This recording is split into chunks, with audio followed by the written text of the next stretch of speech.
दोस्तों, मेरा नाम है वेदश्री त्रिवेदी और हम लोग इस समय पढ़ रहे हैं स्टैटिस्टिकल मेथड्स, जो कि बीकॉम थर्ड सेमेस्टर के स्टूडेंट्स के लिए मोस्ट इंपॉर्टेंट बुक है। न्यूमेरिकल पेपर के रूप में उनको ये पढ़ना है और यहाँ से रिलेटेड पूछे जाएंगे कोई 10 लॉन्ग क्वेश्चन, जो कि प्रत्येक 15-15 नंबर का होगा और आपको उनमें से किन्हीं 5 प्रश्नों के उत्तर सही सही देने होंगे अगर आप भी 75 नंबर प्राप्त करना चाहते हैं आउट ऑफ 75। तो पिछले 6 वीडियो में आपको दे चुका हूं, जहां पर मैंने बेसिक एकदम शुरुआत करी थी कि आखिर स्टैटिस्टिक्स होती क्या है, कहां से आई है, कहां से इसका ओरिजिन हुआ है, इसका फादर किसको माना जाता है, क्या क्या चीजें इसके अंतर्गत होती हैं, प्राथमिक डाटा, द्वितीयक डाटा मतलब प्राइमरी डाटा, सेकेंडरी डाटा क्या होता है, क्लासिफिकेशन, टेबुलेशन क्या होती है और टाइप्स ऑफ सीरीज क्या है, ये सब कुछ पिछले 6 वीडियोज में मैं आपको बता चुका हूं। और मैंने न्यूमेरिकल पोर्शन की शुरुआत भी कर दी जब मैंने टाइप्स ऑफ सीरीज आपको पढ़ाना शुरू किया कि फ्रीक्वेंसी डिस्ट्रीब्यूशन और स्टैटिस्टिकल सीरीज क्या होती हैं। आज आपको बताने वाला हूं कि न्यूमेरिकल चैप्टर में हम लोग कौन कौन से चैप्टर्स कवर करने वाले हैं और कैसे वो साइंटिफिक एक के बाद एक दिया गया है और उनका ऐसे ही क्रम क्यों दिया गया है और क्या इनका यूज होता है हमारे व्यवसाय में, हमारी संस्कृति में और हमारे समाज में। मतलब हर जगह कोई ऐसा क्षेत्र बचा ही नहीं है जहां पर स्टैटिस्टिक्स का यूज होता नहीं है, मतलब सांख्यिकी पहुंच नहीं सकी है। और ये कला और विज्ञान मतलब आर्ट एंड साइंस है, ये तो कहा ही गया है, तो क्यों इसको कहा गया और क्या क्या चीजें इसमें हैं, तो आज हम लोग एकदम डिटेल में बात करने वाले हैं इसी बात पर। साथ ही साथ मैं आपको बता दूं, हमारे YouTube channel commerce with Vedashree पर आपको financial accounting, financial management, corporate accounting, income tax, management accounting और स्टैटिस्टिकल एनालिसिस से रिलेटेड वीडियोस की कंप्लीट प्लेलिस्ट आपको डिस्क्रिप्शन बॉक्स में दी है। यदि आपने अभी तक वो वीडियोस नहीं देखे हैं तो बाद में जाकर के देख सकते हैं और अपने साथी सहयोगी और सहपाठियों के साथ उसको शेयर कर सकते हैं। अगर आपको हमारा पढ़ाने का तरीका अच्छा लगता है, कंटेंट आपको सरलतापूर्वक समझ में आता है, तो वीडियोस को लाइक जरूर करिएगा और कमेंट बॉक्स में आकर के अपनी प्रतिक्रियाएं जरूर दीजिएगा। आपकी प्रतिक्रियाएं मुझे और अधिक मेहनत करने के लिए प्रेरित करती हैं। साथ ही साथ अगर चैनल पर नए हैं और अभी तक सब्सक्राइब नहीं किया है तो प्लीज सब्सक्राइब कर लीजिए, बेल आइकन को प्रेस कर लीजिए ताकि आने वाले वीडियोस के नोटिफिकेशन आपको बिना किसी विलंब के मिल सके। तो चलिए स्टार्ट करते हैं। हम लोग स्टैटिस्टिकल मेथड्स में जब आगे बढ़ेंगे तो क्या क्या अब हम लोग पढ़ेंगे, तो स्टैटिस्टिकल मेथड्स जब इसमें हम आगे बढ़ेंगे तो नंबर 1 पर पढ़ेंगे जिसको कहा जाता है मेजर्स ऑफ सेंट्रल टेंडेंसी, अर्थात केंद्रीय प्रवृत्तियों की माप। क्या पढ़ेंगे पहले नंबर पर? केंद्रीय प्रवृत्तियों की माप। यहां से स्टार्टिंग होती है हमारे न्यूमेरिकल पोर्शन की। और एक बात मैं आपको और बता दूं, जिसको सेंट्रल टेंडेंसी नहीं आती है स्टैटिस्टिक्स में, वो अन्य कुछ भी पढ़ नहीं पाएगा, क्योंकि स्टैटिस्टिक्स एक साइंस है, मैंने आपको शुरुआत में बताया, और उस साइंस का ओरिजिन यहां से होता है, मतलब स्टार्टिंग उसकी यहीं से होती है जब हम सूचनाओं को निकालना शुरू करते हैं। तो अगर किसी को स्टार्टिंग ही नहीं आती है, मान लो आपको छत पे जाना है और शुरुआत के 3 जीने तोड़ दिए जाएं, जो 3 स्टेप है शुरुआत के, उनको तोड़ दिया जाए, फिर आपसे कहा जाए कि जाओ छत पे चले जाओ, तो कुछ बहादुर लोग होंगे जो जंप करके चले जाएं, अलग बात है, नहीं तो कोई भी जा नहीं सकता। और बहादुरों के लिए भी अगर 3-4 स्टेप तोड़ दिए जाए फिर कहा जाए जाओ भाई, अब बंदर ही जा सकता है, इंसान के बस की बात तो नहीं रह जाएगी कम से कम। तो बिल्कुल ये मान लीजिए, अगर आपको छत पे जाना है तो ये जीना है, आपका स्टेप है ये, इन्हीं से होकर के जाना है और ये फर्स्ट स्टेप है, तो इसको बहुत अच्छी तरीके से स्टडी करना है। सेंट्रल टेंडेंसी जब हम लोग कर लेंगे, सेंट्रल टेंडेंसी का मतलब होता है जितनी भी सूचनाएं हैं उनका जो केंद्र बिंदु है, उनका जो केंद्र है, और केंद्र का मतलब होता है जिसके चारों ओर बाकी सूचनाओं के होने की प्रवृत्ति पाई जा रही हो। एक ऐसी सूचना को हम लेते हैं जिसके चारों ओर अन्य सूचनाओं के होने की प्रवृत्ति पाई जाती है, उसी को कहा जाता है सेंट्रल टेंडेंसी, केंद्रीय प्रवृत्ति। प्रवृत्ति का मतलब होता है जिसकी आदत हो, जिसका व्यवहार ही ऐसा हो। कैसा व्यवहार हो? केंद्र में रहने का, बीचों बीच में रहने का।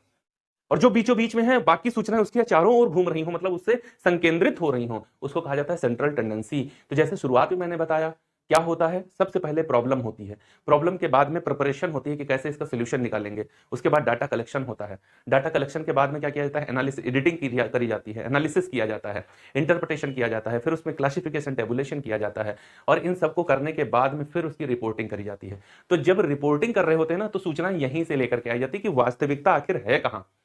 जो मैं चाहता था, जो मैं ढूंढने के लिए सब कुछ कर रहा था, उस वास्तविकता का जो संकेंद्रण होता, केंद्र होता है, उसी को कहा जाता है सेंट्रल टेंडेंसी। ये सेंट्रल टेंडेंसी होती है। अच्छा, जब हम सेंट्रल टेंडेंसी से आगे बढ़ेंगे तो नंबर 2 पर आएगा डिविजनल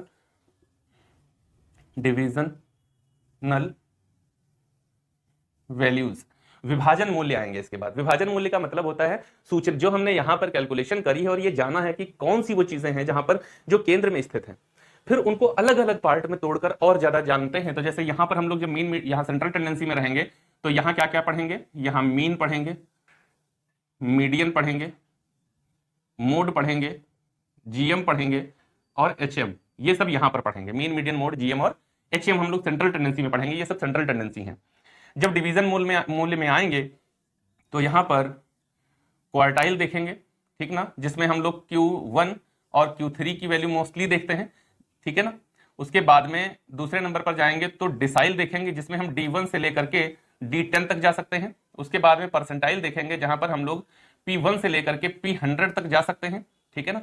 तो क्वार्टाइल, डिसाइल और परसेंटाइल, क्वार्टाइल, डिसाइल और परसेंटाइल यहां पर हम लोग देखते हैं विभाजन मूल्य में, डिविजनल वैल्यूज में पढ़ेंगे क्वार्टाइल, डिसाइल और परसेंटाइल, ठीक है ना। इससे रिलेटेड क्वेश्चन बहुत पूछा जाता है, लेकिन हाँ लॉन्ग फॉर्मेट में इससे रिलेटेड क्वेश्चन नहीं बन पाएगा। जब डिविजनल वैल्यू से भी आगे निकलते हैं, जब डिविजनल वैल्यू से आगे निकलते हैं तो ये देखा जाता है कि जो यहां पर माध्य निकाले गए हैं, ये देखो माध्य होते हैं, स्टैटिस्टिकल एवरेज भी इनको कहा जाता है, जो ऊपर सेंट्रल टेंडेंसी है। तो जो माध्य निकाले गए हैं उन माध्यों का फिर से एक माध्य निकाल दिया जाता है। जो औसत लिए गए हैं, जो माध्य लिए गए हैं, उन माध्यों का भी एक माध्य निकाला जाता है। तब हम उसको कहते हैं अपकिरण की माप। क्या कहते हैं? अपकिरण की माप, मतलब मेजर्स ऑफ डिस्पर्जन, इसको कहते हैं अपकिरण की माप। इसको क्या कहते हैं? अपकिरण की माप। अपकिरण की माप जो है, यहां पर हम लोग क्या पढ़ेंगे, यहां पर पढ़ने जब आगे चलेंगे तो हम लोग पढ़ेंगे यहां पर रेंज क्या होती है, ठीक है ना। यहां पर फिर देख लिया हमने क्वार्टाइल, डिसाइल, परसेंटाइल, यहां पर भी आता है। उसके बाद में देखेंगे क्यूडी क्या होती है, क्यूडी क्वार्टाइल डिविएशन देखेंगे, एमडी मीन डिविएशन देखेंगे, मीन डिविएशन देखेंगे, एसडी स्टैंडर्ड डिविएशन देखेंगे, ठीक है ना। तो range, quartile deviation, mean deviation और स्टैंडर्ड डिविएशन कहां पर है? तो मेजर्स ऑफ डिस्पर्जन जब हम लोग पढ़ेंगे तो वहां पर चल करके इन सब की स्टडी हमको करनी होगी। और ये सब जो डिवीजन है यहाँ पर, ये सब क्या है? ये यहाँ पर निकाले गए माध्यों का माध्य होते हैं। जब आगे पढ़ाएंगे तो बहुत डिटेल में बताएंगे। अभी समझो, यहाँ पर निकाले गए माध्यों का भी एक माध्य होता है, जिसको हम लोग मेजर्स ऑफ डिस्पर्जन कहते हैं, मतलब अपकिरण की माप कहते हैं। जब अपकिरण की माप से आगे बढ़ते हैं तो ये देखा जाता है कि सूचनाएं, मान लो मैंने यहां पर माप कर ली उसकी, जो यहां पर माध्य निकाला था उसका एक बार फिर से माध्य निकाल लिया, तो फिर आगे क्या देखना चाहते हैं? फिर देखना चाहते हैं कि आखिर विषमता कहां है। क्या देखना चाहते हैं? विषमता कहां है, मतलब सिमेट्रिकल सीरीज है या अनसिमेट्रिकल सीरीज है। तो सिमेट्रिकल सीरीज का मतलब होता है जहां मीन, मीडियन, मोड सारे के सारे एक ही जगह पर केंद्रित हैं, सारे के सारे एक ही जगह पर केंद्रित हैं, उसको कहते हैं ये सिमेट्रिकल सीरीज है। और अगर एक ही जगह पर ना होकर के वो अलग अलग फैले पड़े हुए हैं तो उसको कहते हैं यहाँ विषमता है। विषमता का है कि विषमता है, जो सूचनाएं मैंने कलेक्ट करी थी वो सही सूचनाएं नहीं है, वो डाटा सही नहीं है, वो मुझे सटीक इंफॉर्मेशन नहीं दे पा रहा है। तो किधर, पॉजिटिव या नेगेटिव? अगर विषमता तो दोनों तरीके की हो सकती है, पॉजिटिव या नेगेटिव। तो हम लोग क्या चलेंगे, जब मेजर्स ऑफ डिस्पर्जन के आगे चलेंगे तब पढ़ेंगे स्क्यूनेस, जिसको कहा जाता है विषमता। और विषमता में दो लोगों की विषमता हम लोग पढ़ेंगे, एक तो कार्ल पियर्सन की विषमता पढ़ेंगे और दूसरी बाउले की विषमता पढ़ेंगे। किसकी? दो लोगों ने स्क्यूनेस दिया हुआ है, एक कार्ल पियर्सन ने दिया हुआ है और एक बाउले ने विषमता बताई है कि कैसे इन विषमता का आप मूल्यांकन करोगे। तो मेजर्स ऑफ डिस्पर्जन के बाद में हम क्या जानेंगे? स्क्यूनेस जानेंगे। अच्छा, जब स्क्यूनेस भी जान लेंगे तो उसके आगे क्या बढ़ेंगे? आगे जब स्क्यूनेस से आगे बढ़ेंगे तो क्या देखेंगे? तब देखेंगे कॉज इफेक्ट। कॉज इफेक्ट, जितने भी प्रभाव होते हैं उन प्रभावों के कारण एक या अनेक हो सकते हैं। तो कई बार जब हम लोग डायरेक्ट उस कॉज को देखेंगे तो ऐसा लगेगा कि किसी इफेक्ट को देखेंगे तो लगेगा कि यही कारण है इसका। मान लो कॉज और इफेक्ट एक ही साथ हो गया और फिर मैं देख रहा हूं कि ये इफेक्ट हुआ, इसका कॉज यही है।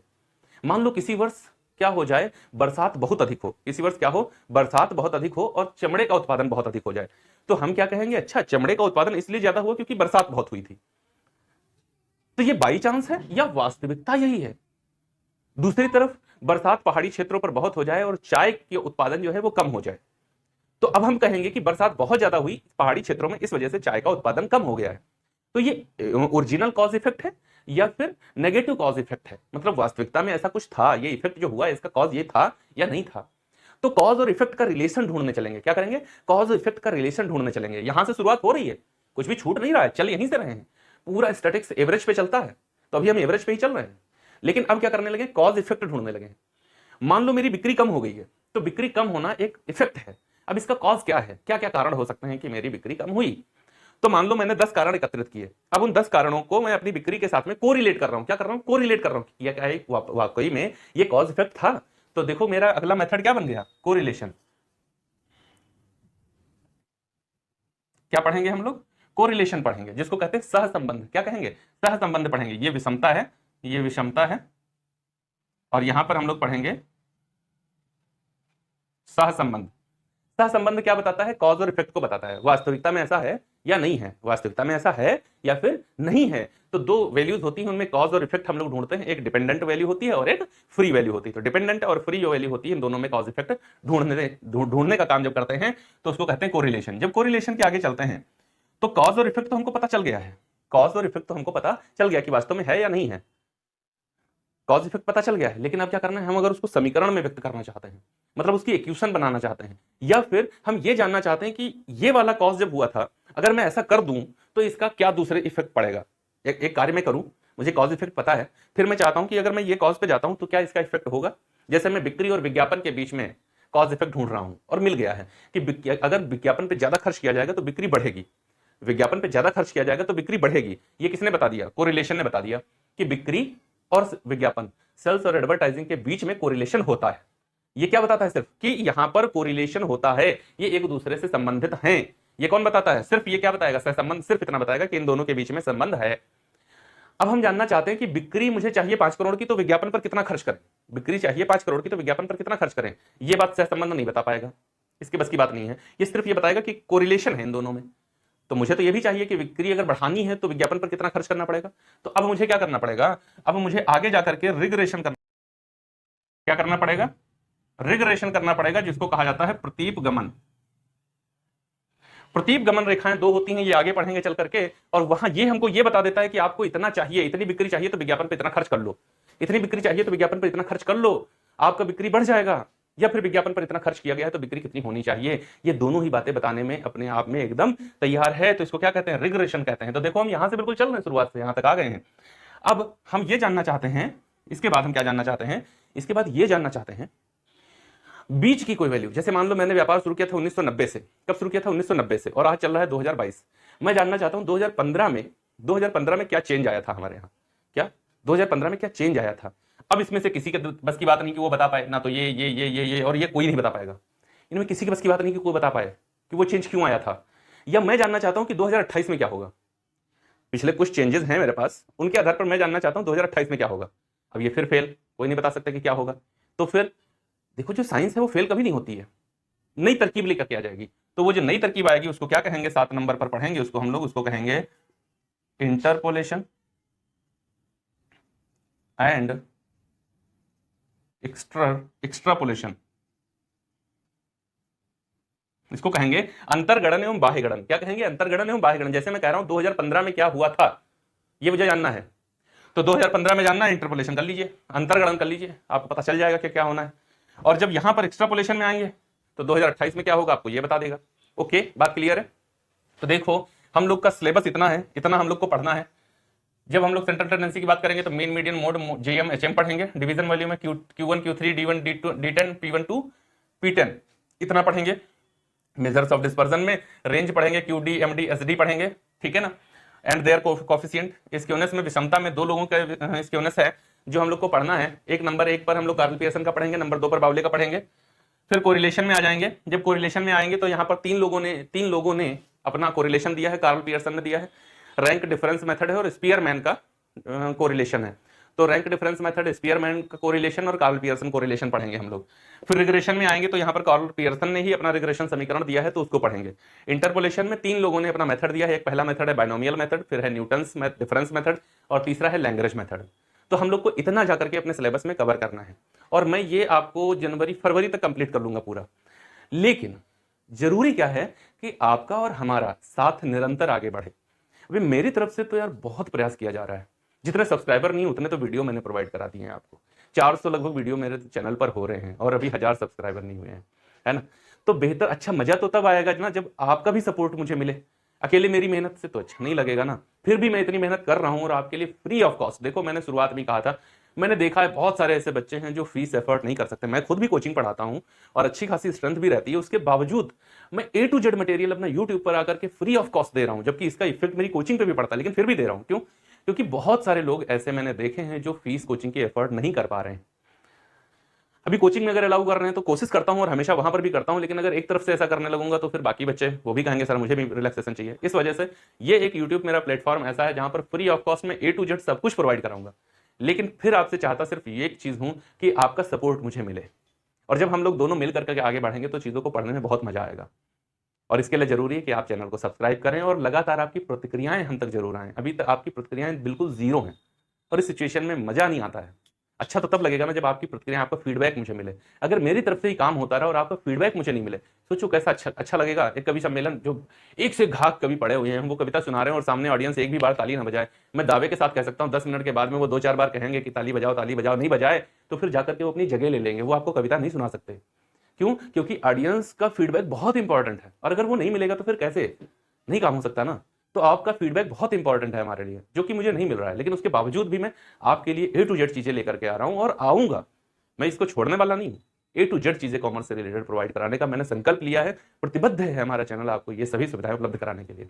लेकिन उम्मीद बस इतनी है कि आपका सहयोग और सपोर्ट दोनों मुझे मिले, ये उम्मीद है और आसान्वित भी हूं कि आखिर एक दिन आप आएंगे जरूर। आखिर तुम्हें आना है, जरा देर लगेगी। चलिए मिलते हैं अगले वीडियो में और वहां से स्टार्ट करेंगे सेंट्रल टेंडेंसी और बात करेंगे मीन की। यदि ये वीडियो अच्छा लगा तो लाइक जरूर करिएगा, कमेंट बॉक्स में अपनी प्रतिक्रियाएं जरूर दीजिएगा और चैनल को सब्सक्राइब नहीं किया तो जरूर कर लीजिए, बेल आइकन को प्रेस कर लीजिए ताकि आने वाले वीडियो की नोटिफिकेशन आपको बिना किसी विलंब के मिल सके। मिलते हैं अगले वीडियो में, तब तक के लिए जय हिंद दोस्तों।